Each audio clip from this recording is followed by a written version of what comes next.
It's certainly hard for me to feel positive. I suppose that's why doing something like 9Trees really helps me, because I am busy and I am doing something for the future.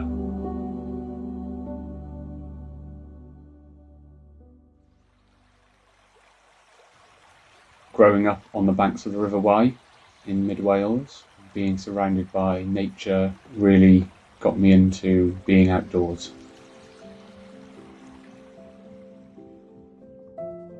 My father was a wood turner, so I always used to go out with him to watch him cut down trees and turn them into bowl blanks, and then turn them into lovely bowls.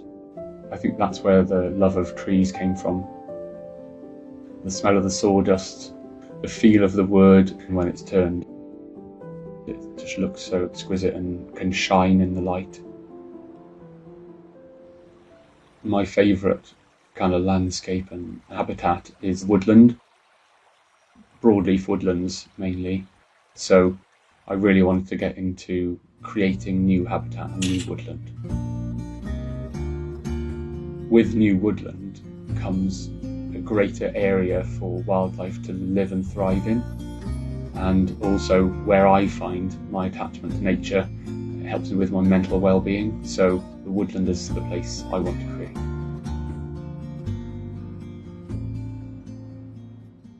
So I set up 9Trees because I was taking international flights in the name of conservation or humanitarian efforts, but I still didn't feel that what I was doing for the world was enough to quell my carbon that I put into the world. So I thought I would try and plant enough trees to offset or to balance the carbon that I'd created with flying. And then I wanted to do that also for my family and friends. And so I thought, well, why not make it not just about flights, but about our annual carbon footprint?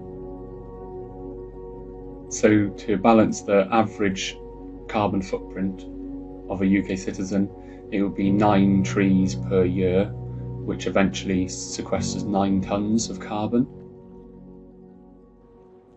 We plant woodlands in the UK, so we create biodiverse woodlands for wildlife and for mental health and for local jobs.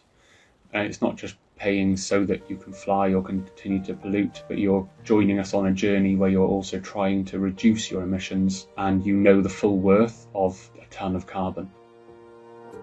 The community is at the heart of what we do, so we speak with landowners all over the UK, and we ensure that they want woodland on their land and that they will also help us safeguard it for at least 50 years. Because over that time, in the first 25 years, the tree is just growing, and then from 25 to 50 it's taking on as much carbon as it can. So after that time it's kind of done its job, but we still want the woodland to continue to grow into 100 or 200 year old oaks, and that's why it's really necessary for us to communicate effectively with the landowner. We work with altruistic landowners, and no money changes hands between us and the landowner, so you can tell that they are really invested in wildlife and the environment, and not just money. I think the reason 9Trees relates to the climate crisis so much is that it's such a massive problem that is everyone's doing, but also not everyone's fault. For everyone to play their part, it has to become accessible and achievable. After that international flight in 2019, I decided not to fly anymore, but there's more to it than that. It's about every day and everything you do, thinking about it.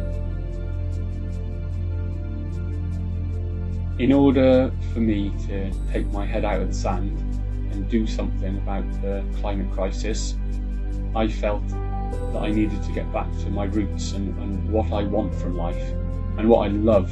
And in 100 years' time, the woodland should look really amazing, and 200 years' time, everything will have settled down and can be enjoyed by thousands of people.